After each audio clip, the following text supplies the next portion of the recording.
ज्यावेळेला सुरुवातीला जेव्हा कोरोनाचं संसर्ग वाढत होता त्यावेळेला ज्यांना सिम्पटम्स नाही अशा पेशंट्सला आपण नेमकं कुठे त्यांची व्यवस्था करायची हा मोठा प्रश्न होता आणि त्यावेळेला टाटा मंत्राला आपण कोविड केअर सेंटर म्हणून आपण सिलेक्ट केलं आणि मग या कोविड केअर सेंटरमध्ये आपण पेशंट पाठवायला लागलो. मोठ्या संख्येने पेशंट्स इथं असायचे आणि त्यावेळेला सुरुवातीला फार कमी स्टाफ होता. नंतर आपण स्टाफ रिक्रूट केला.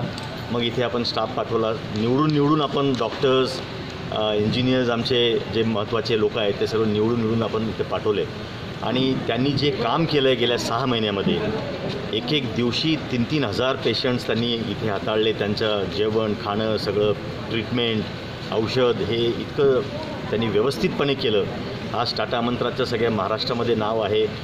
इथे बरे होऊन गेलेले रुग्णांचे अत्यंत चांगले पॉझिटिव्ह फीडबॅक्स आहेत आणि म्हणून इथले सर्व डॉक्टर्स आमचे सर्व नर्सेस वॉर्ड बॉईज सर्व स्टाफ जे या कार्यामध्ये आहेत त्या सर्वांचं सिक्युरिटी आमचे इथले इंचार्ज डॉक्टर दीपाली मोरे श्री नवांगुल श्री प्रमोद मोरे या सर्वांचं कौतुक करण्यासाठी म्हणून आम्ही आज इथे आलो. आज धनत्रयोदशी आहे.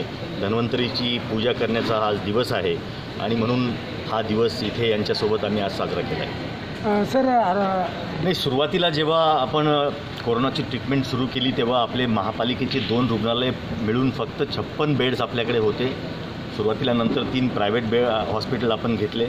म्हणजे 180 बेडच्या आपण जी सुरुवात केली आज आपल्याकडे 5000 बेड्स आहेत आणि आज आपण सर्व पद्धतीने सज्ज आहोत. नागरिकांना एकच विनंती असणार आहे की आम्ही सर्व आपल्या कोविडच्या ट्रीटमेंटसाठी आम्ही सज्ज आहोत, परंतु आपण खबरदारी घेणे आवश्यक आहे.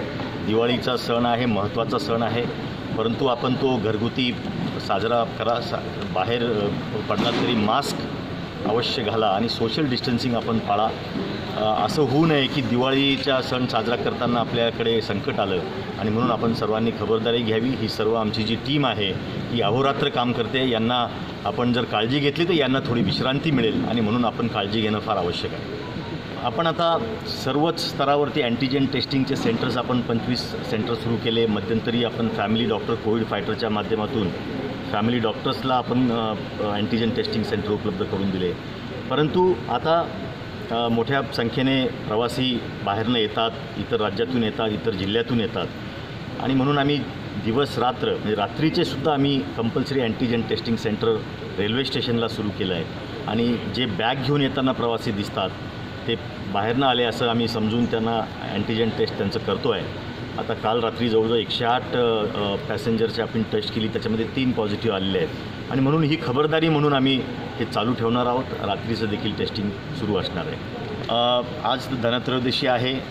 कल्याण डोंबिवली परिसरातील सर्व नागरिकांना मी महापालिकेच्या वतीने खूप खूप शुभेच्छा देतो. आपण ही दिवाळी साजरी करा, परंतु सर्व काळजी घेऊन साजरी करा. कोरोनाचं संकट अद्याप संपलेलं नाही आहे, त्यामुळे मास्क वापरणं, सोशल डिस्टन्सिंग करणं आणि सतत हात धुणे हे आपण निश्चित करा.